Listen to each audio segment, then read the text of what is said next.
Evrope je nabavljeno 12 doza.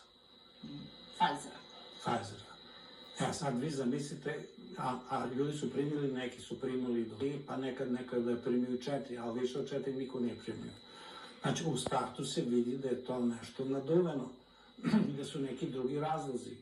I to je zapravo ta priča o tome što se pojavila jedna situacija koja omogućava ljudima da prave deal, da se prave velike ekonomske dobiti, pa čak i proizvodnja tih vakcina, da se ne lažemo, to je sve vezano za biznis, vezano je za pare. Pa šta vi mislite, toliki ljudi toliku podršku pružaju tome, a onda se proskribuju oni koji su antivakseri, znači oni su nepoželjni, štetni. Ne kažem da ima i takvih, neću da kažem, sigurno da ima i takvih, koji se nikako ne slažu.